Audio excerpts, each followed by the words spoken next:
show you someone wearing them. There's quite a few websites that will have example pictures of how this looks on an eye. Make sure you compare those pictures with the pictures they have on other lenses, because a lot of the times they have just used the same stock photo of someone's eye and photoshopped the lenses on, which is a really, in my opinion, that's false advertising, but apparently no one gives a damn. So yeah, make sure you compare the pictures to see that they're actually true pictures. And if the website has an option for you to submit your own photos, do it, because then it helps other people who want to buy those in the future. Generally speaking, yeah, everyone loves doing reviews of things on YouTube, and contact lenses are way up there for cosplayers, so check those out. Things like, I know Pinky Paradise was a big one over here for a while. I don't know if it still is. Yeah. So yeah, check online for them, because apparently they're used quite commonly in the States, so there'll be lots of reviews for lenses on there. And they always have pictures where you can go on and see. Do they have used actual people wearing it on actual people.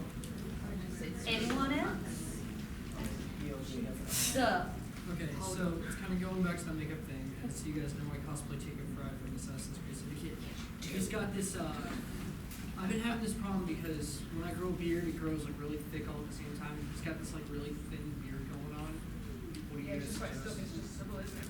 It's not really stubble, it's like it's long stubble, but it's really thin. It's not big. Probably the curly stuff they do. Yeah, great one. I don't know. How thin is it? Is it like Tony Stark beard level? It's It's a here. little I have bit a picture. thicker, but it's got like. Allow me to show you a photo of this man. I don't know the PCs. I don't play this game. What are you doing? We obviously did some for Kylie as well. Yeah, it's this sort of hair. It's Okay. like sort of big Victorian. Photo time.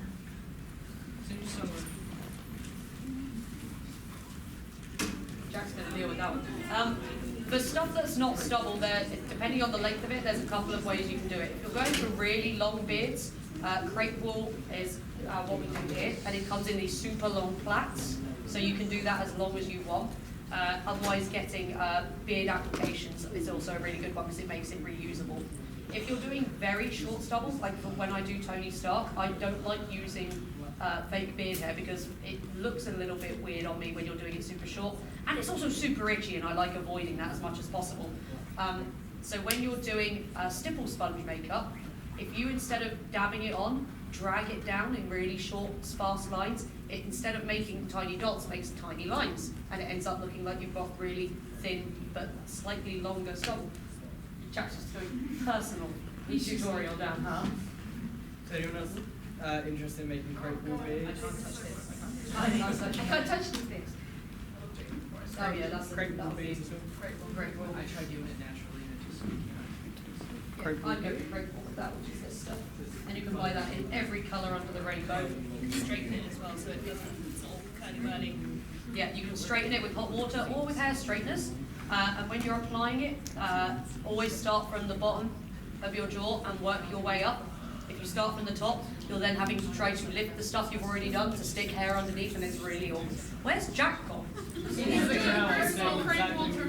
well, there we go.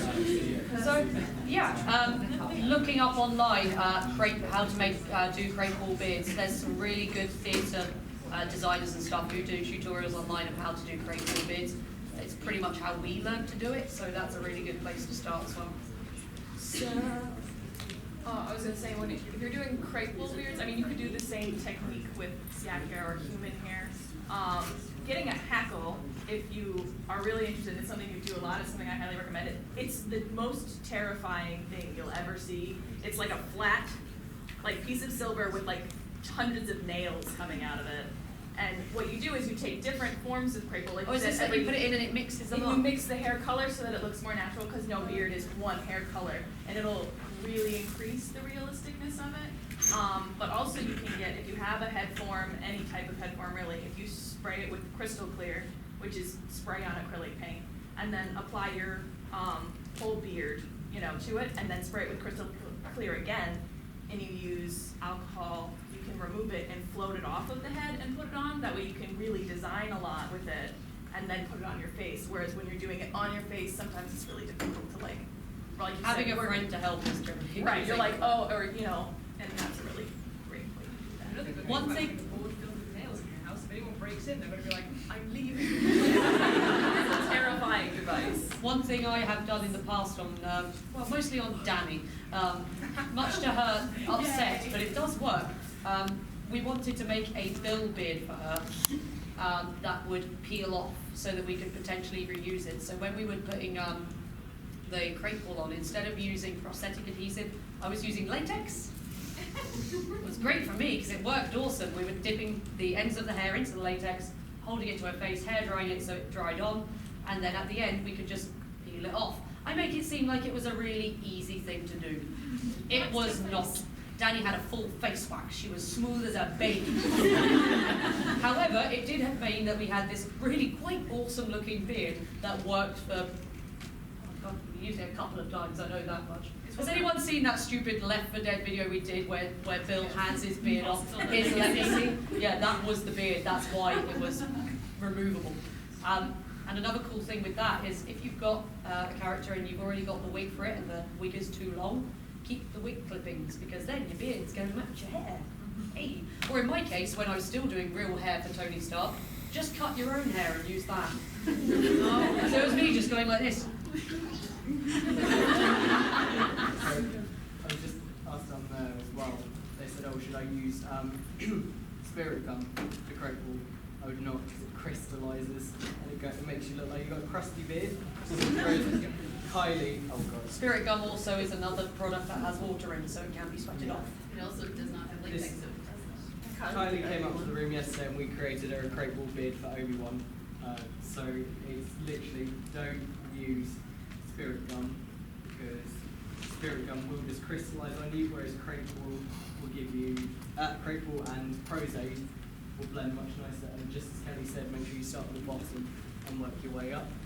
Another cool point about using crepe wool beards like we did on Kylie as opposed to the full lace back beard that I used before is when you're doing a lace back beard, the lace decides where the hair sits, which means your facial expressions are kind of limited by what they want to do, otherwise it will peel off around your mouth. Whereas if you've got a crepe wool beard, every single hair is glued on where it wants to go and it will move with your face. So if you're playing a character that uses a lot of facial expression, or you're just the sort of person who smiles a lot, crepe wool beards are definitely a better thing because it means you can smile, you can open your mouth wider, you can frown at people, I guess, and it won't peel off as easily. And to most people, if you show them things like that, Just make sure you don't do that. close up on a guy's beard, basically. Just showing your face onto it. It's a pretty So- yeah.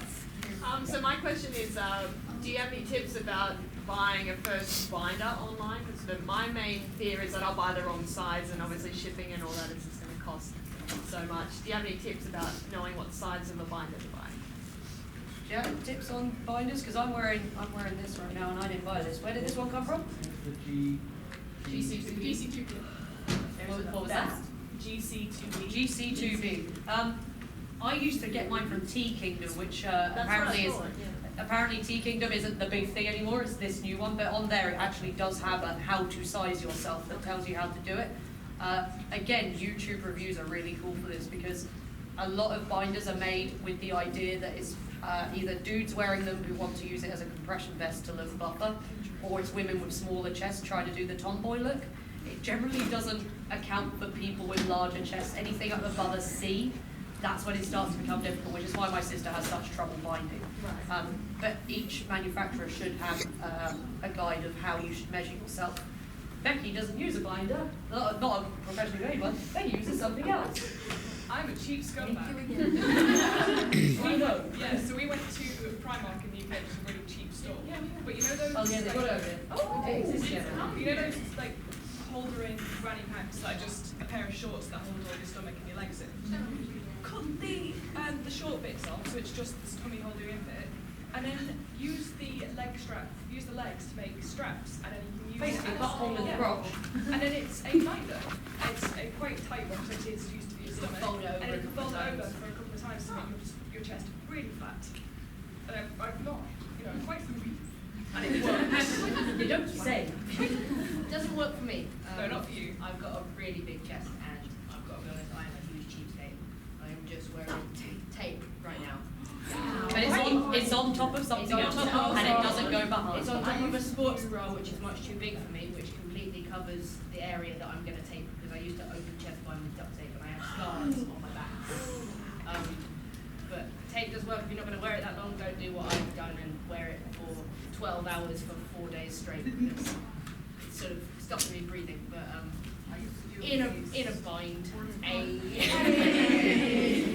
A lot of places, a lot of websites and things about open chest binding while we're on that. These guys already have just discussed it with each other.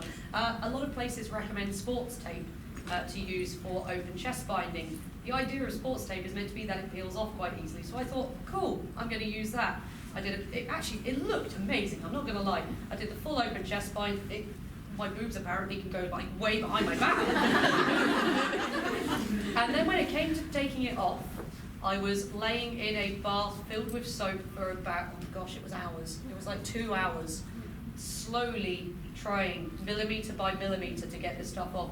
It had somehow, for some reason, just completely bound with my skin, and it ended up taking off a fair amount of skin with it.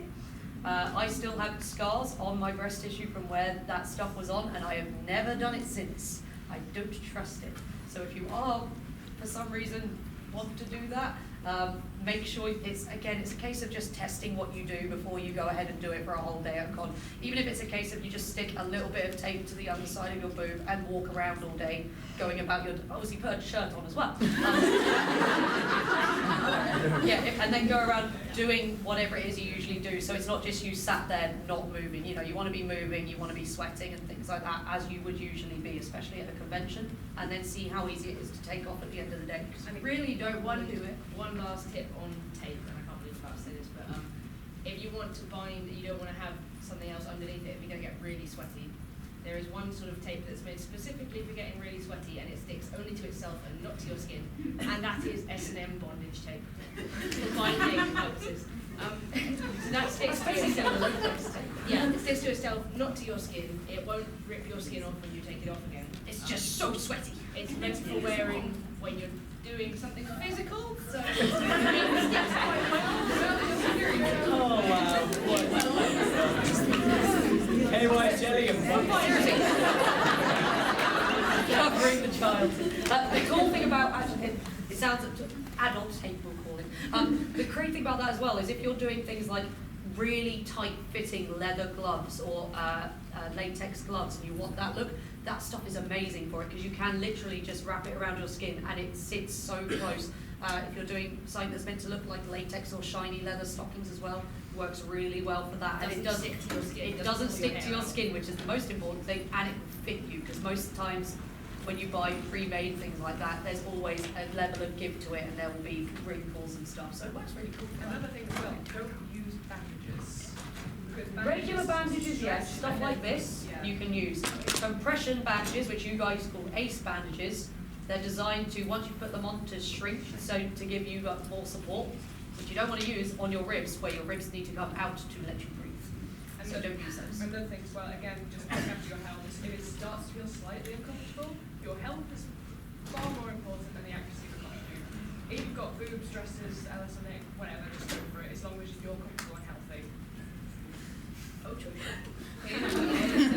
Photoshop. You can always make it flat with Photoshop. Another cool thing that we've discovered over the years with trying to hide breasts for crossplay is wearing loose-fitting layers and layering them. So luckily, I'm relatively small-chested, so it's not a huge problem for me. I have two shirts that I wear for Ellis. One is a quite tight, it was a sort of skinny fit shirt, and then I've got this one. The cool thing about this is my chest is there, but the shirt hangs from that point, so it makes the rest of it look flat. Whereas with a tight-fitting shirt, I get that, and you can see where my boobs end, where they have been squished. If you wear multiple t-shirts underneath, obviously here it's something you don't really want to do because of the heat, but if you wear multiple layers, it does mean that each layer pads you out a little bit more. For people like me who have huge hips, it also means that it straightens the line of your hips as well, so it helps hide that. Posture is also a big thing when doing crossplay.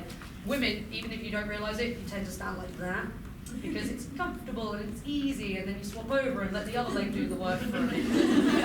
Which makes people realise, you've got a really big hip waist thing going on there, which dudes don't have. So the important thing is hips straight, feet stand where your hips are, and if you really want to push it, pull your hips forward. So instead of doing like that, you're doing the booty shape.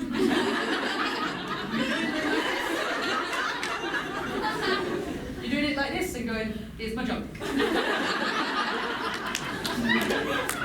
Booty shot. Dudes tend tend to not want other people looking at their booty. They're scared of what they're looking at it for. Some people do, you know, each to their own. Generally, it tends to all be about the junk.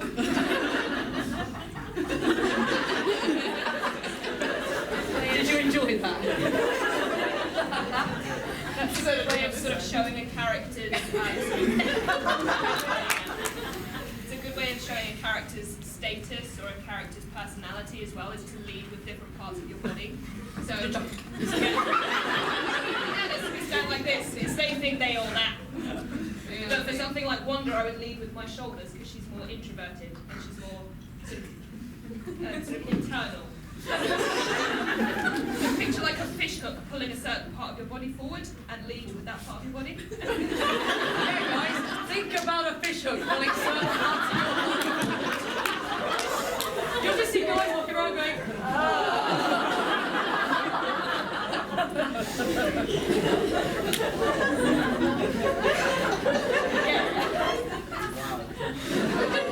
Good. Glad we're all learning.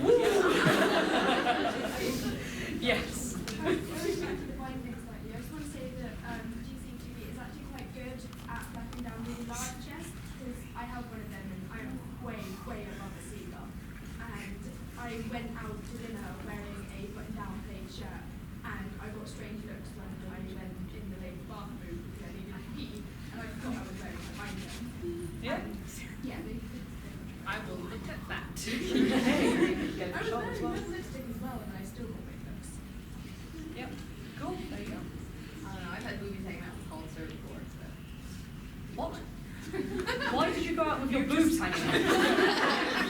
Morgan. Yeah, I think they were just looking at your face and going, ugh. Yes. In case like another competitor to GC2B is a site called Underworks. They also make really good binders, however, and they have pros and cons. Like GC2B has pros and cons. Like some people find Underworks not to be as comfortable, but they also, I hear, they use compression a bit more. I own both a GC2B binder and an Underworks binder, and I do like both of them. I find the GC2B more comfortable, so I wear those on a daily basis. But if I need more compression, I wear that to conventions and stuff. So do research both of them. There's a lot of reviews on YouTube about both of them. With Underworks, I think with this GC2B, binding is their thing. That's what they are made for. Underworks are primarily a sports company, so they make stuff that compresses the whole body. The plus side of that is that obviously when you're wearing sportswear, you want it to breathe. So Underworks stuff breathes a hell of a lot better than most binders do. So if you are lucky enough to not have a large chest and a compression sports top will work, go for one of those over a proper binder, because you're gonna sweat, and you'd rather that sweat come through the binder than just sit under there waiting. Stewing. Yes. Let's call it stewing. You will be stewing by the end of it. And if it can come out and evaporate, yeah, that's generally better. You're having fun over there? For goodness sake. Always eating. Yes. About the Underworks binders, I can attest those. I tried both Underworks and GC2B before, and the GC2B, of course, it does have its pros too, but I find because I have a bigger chest that Underworks actually works better for me because it covers more area, like underneath the arm, where like you're touching most of that stuff. So, and the GC2B binders actually like have like wider. Yeah, with companies that make binders that are binders, generally the binding material only comes, because I'm wearing like a crop top one at the moment, and the binding material is this front panel here. With compression wear, it's all the way around the body. It tends to be the entire article will be made of compression material. So yeah, if you are larger chested, it means wherever you end up putting your boobs, some people like to flatten them, some people lift, some people put them under, there will be a compression piece of material there to hold it. So again, it all comes down to how your body's built and personal preference. Anyone else? Otherwise, we're just going to sit here and drink water for a while. What else do we usually talk about? Yeah, hey. Medical tape works really well for binding too. I do Varric from Dragon Age 2, Hey. the big open chest, and medical tape works really well. Yeah, medical tape's designed to be easy to remove, so. Oh, you're This guy. Have this like kind of two related to each other. Is have you ever done typical burn makeups, and would you recommend using like tracing or white parchment paper as the layering for it, and then It's just not tear it done. apart? It's not something I've ever done, to be honest. So I can't. Just because like I got recommended of using those methods for it, and I've never done them. No, it's not something I've ever even looked at, but I'm going to now because I'm intrigued. Just because it does like the thing with like the tissue, it's like it stays like white, so it gives you like that white burn. The that you get horrible around- sort of yeah. alkaline horrible burn white, like thing. oh my god, my arm. Yeah, I know what you mean. No, I've never tried it, but I'm going to actually look it up now. So you essentially taught me something with your question. I got told never tried it, so I was asking. No, never tried it, going to try it. With that, if you can find it online, there's a product that they use on like Face Off. It's called Third Degree, I and have you that. get the really awesome gelatin kind of severe third, fourth degree burns, and it just peels right off. You paint it on, and you can peel it off afterwards. It's a really good bit of advice as well when you're doing wound makeup of any sort, whether it's burns, cuts, bruises. You're going to have a really weird internet history, but look it up online. Look up on Google image search, first degree burn, and then as a comparison, look up fourth degree burn. Because the burn levels are completely different, and they look completely different. If you're doing bruises, look up how bruises look after a certain level of time. When you get, do you have your bruise? One of them. No, you don't. Either way, anyone will work. Essentially, with bruise wheels, it comes with a bunch of colours, including black, green, blue, purple, red. And whereas most people think bruises are kind of purplish, it depends what type of bruise it is and how long you've had it. So whereas a bruise that's brand new might be slightly red, it will then go slightly yellow, it might have green at the edges, it might be purple in the middle, it might stay red and speckled.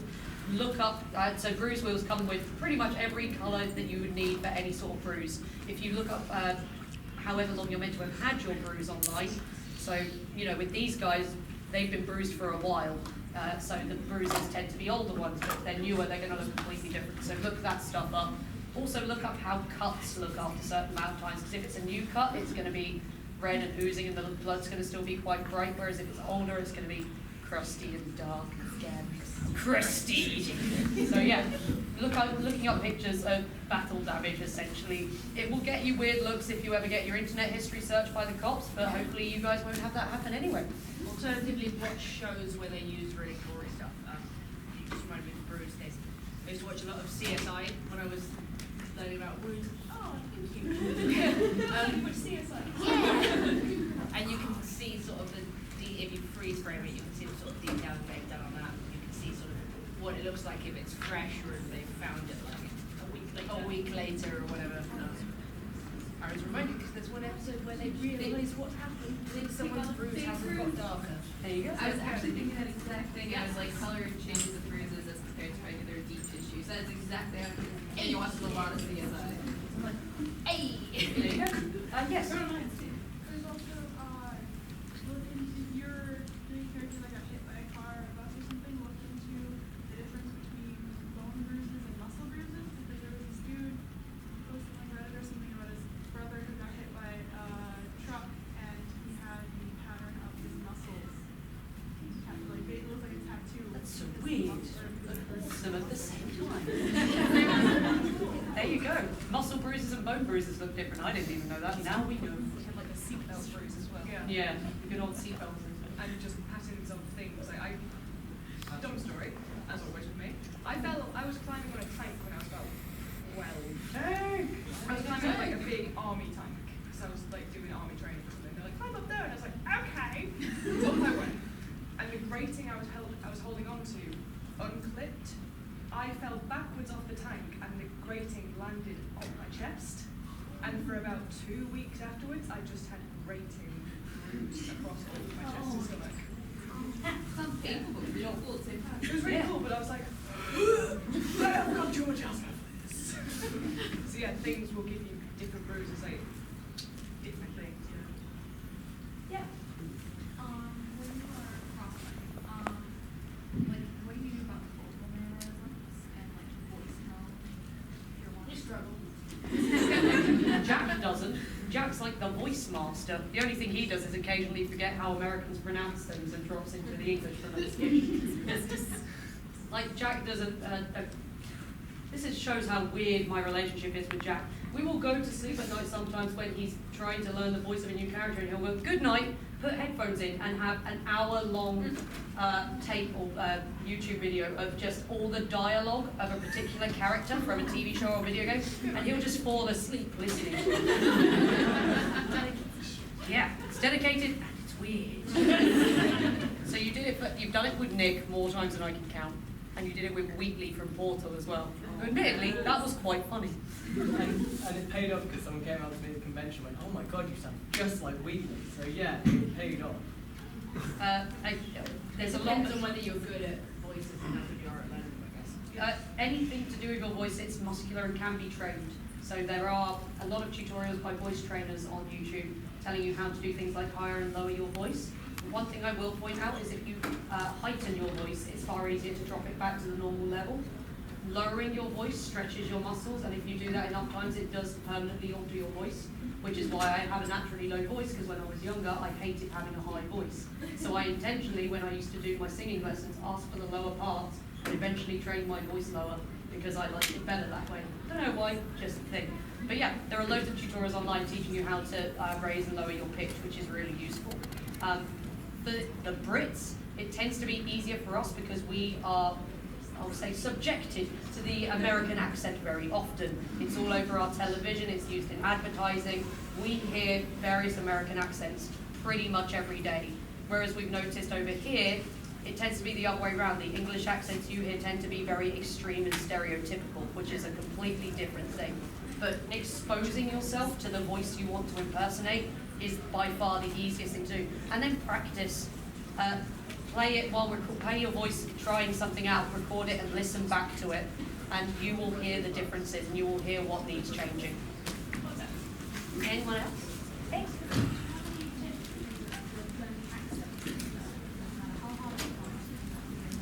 Again, it's just a case of listening and trying and speaking and listening to yourself speaking back, recording it, and loads of tutorials online to talk about how to change things. And with American accents particularly, there's obviously various regional dialects, and there are loads of people online who do videos of how to speak in regional dialects, and sort of silly things like differences in words, where they'll use a different word for something, or various drawls, or words that will get smashed together into a single word.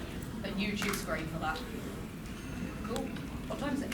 2:53. Right now you still 5 minutes. Yeah. So, based on the accents, when you hear Americans trying to emulate a British accent, what region does that sound like, if it sounds like an actual region at all? It sounds fake.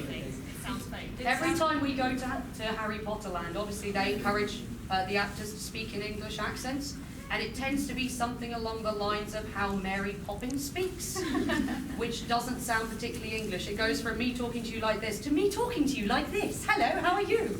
No one speaks like that back home. It's difficult to sort of give a suggestion of how to get out of it. A lot of British people in movies, it's luckily changing now, but they tend to get British actors and make them play American characters, which is a bit annoying. Try and find British TV shows, because generally those will be the ones where people speak the most naturally as opposed to putting on an accent. Don't watch any shows or movies where Americans are asked to play British characters, because 9 times out of 10, they're not great at it. The only person we could think of the other day who we think speaks in a very genuine American accent is, what's her name, Bridget Jones? I would say the American person doing a British accent.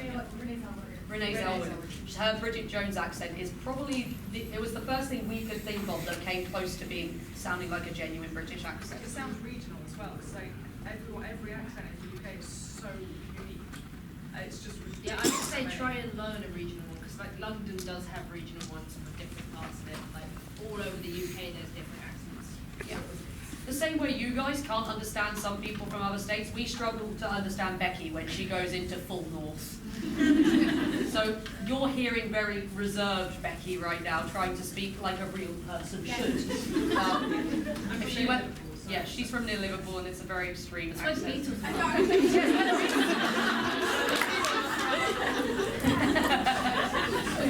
So yeah, things like English soap operas are probably a good one to listen to as well, especially because a lot of them come from, are based in or near London, which is probably the most Well, one, for easy to understand, two, most recognisable of English accents. It's the most varied as well. So that'd be a good way to do it. Don't speak like this, because no one does it. They don't. Yes, hey. What about English YouTubers? Yeah, English YouTubers is good as well. Anyone with a natural accent. Listen to you guys. Yeah. Yeah. Being friends with someone from some part of England and Skype with them a lot. Yeah, there you go. Make friends with a Brit and talk to them over Skype. Don't ever tell them you're only doing that to learn their accent. That probably won't go well for you. No. So, Another really good thing you can do is watch the way their lips move or the way they form their words, and not just listening to them over and over, but watch the way they move their mouth, especially maybe their tongue if you can see it. If it goes through their mouth or it sounds weird, but Americans open their mouths wider when they speak. That's something we know. The Norwegians say that Dutch people speak like they have a potato in their mouth. It sounds crazy, but that's how it's just a thing. They speak like they have a potato. It's really weird, but put a potato in your mouth and start talking. So yeah, doing stuff like that really works. We'll take one more and then we have to call it there. So yeah. Also, maybe look into like tongue system maps, especially for different languages entirely. Like Russians, their tongue system moves in their mouth, and English speakers, they lower, it's really resting long. One of the big things if you guys want to do an English accent is words like car. The way we say it. You guys really emphasize your R's in a lot of words. So you guys have car, we have car. It's like it ends in an H for us. So listening to words like that, those are the things we pick up on you guys most, is you using the letter R and H. Everybody together, car. Like, there you go. There's your homework. Learn how to say British words like car. Learn how to say British words, get some bunch tape, and some KY jelly.